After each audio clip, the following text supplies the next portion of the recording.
There was chameleon camo recon marine armor like his own, corporate security force black, and Major Mariah's form-fitting bleeding-edge biomer suit, and a hodgepodge of weapons, from the Gauss rifle he held at the low ready to a drum-fed police shotgun one of the CSF troopers carried. But they were what he had, and he hoped that Holly Mariah would make up for a multitude of sins. She was former fleet intelligence and, more importantly, formerly one of a small elite special operations team during the war, a unit so top secret that the general public still didn't know their existence even 20 years later. He'd fought beside them during the war with the Tani, and all he knew of them was their unofficial nickname, the Glory Boys. She was physically augmented, jacked in the parlance of the streets, and she was their secret weapon. They didn't have battlesuits or assault shuttles or orbital weapons, but they had her. Our defenses are energy-intensive, high signature, Mariah went on in an absent, distracted drone that told him she was scanning the surroundings, carefully, despite the conversation. Once the change showed us they could shut down our power and bring down our aircraft, the die was pretty much cast. She was 10 meters ahead of him, blending in with the shadows at the edges of the outdoor market's exterior walls, a specter in the depth of the night, making no sound despite the debris and detritus scattered on the pavement. Compared to her, the dozen men and women arrayed behind them were a herd of water buffalo in a craft shop full of glassware, and even Munroe felt inadequate despite training and experience at least equal to hers. I understand the concept, he murmured, trying to keep an eye on their formations scanned behind them at the same time. What I can figure out is how we became the last, best hope of saving the city. There was a chuckle in her voice, made even more incongruous by the fact that she was thinking it at him. You have your mother to thank for that one, Mr. Munroe. He grunted wordlessly and didn't bother to argue. It wasn't entirely accurate, but then it wasn't entirely inaccurate either.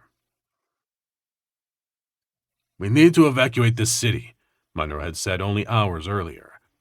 The sunset was blood red through the clouds of black smoke billowing off the edges of Trans Angeles, the fires that caused them spreading inexorably inward toward the center, toward the corporate towers.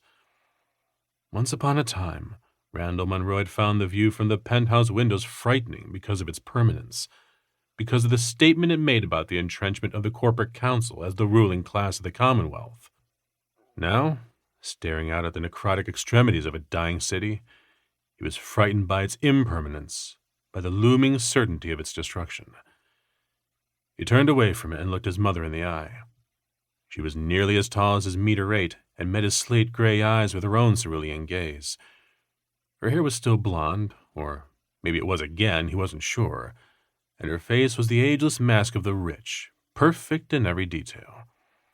Once he'd feared that perfection as well, had come to hate it, but they'd all changed over the years. And somehow, he'd wound up doing the job he'd run from all those lifetimes ago, back before he discovered that no one was as good or as bad as a teenage boy thought they were. There are still 25 million people in Trans Angeles, give or take, Patrice Damiani said, cocking a skeptical eyebrow in a way that used to make him furious. We can't bring an aircraft. His people shoot them down, or he brings them down himself, this Anghari. It meant the king in Tagalog. It was the only name they had for the man. He was a cipher, with no images, no records, no identity files. You left out the 5 million the fucker is fighting on his side. They're closing in on this place, Mom. I've been down there. The CSF troop we have left are killing them by the dozens, but they keep coming back every day. Why aren't we getting any support from Capital City? Munroe snapped, thumping a fist against the window. We're not even the fucking military. The military isn't the fucking military, Mr. Munroe. He turned at the voice, surprised that he could be surprised. It was a woman, short and a bit stocky, her auburn hair a wavy shoulder-length mane, her uniform the black utilities of the Department of Security and Intelligence. They'd been notorious once, secret police in the pocket of the corporate council shadow government, but that had ended along with the council itself. He'd heard they were led by a woman named McIntire now, supposedly competent and as honest as a spy could be, but he hadn't expected to see one of her officers in Trans Angeles. He also hadn't expected that he would recognize her.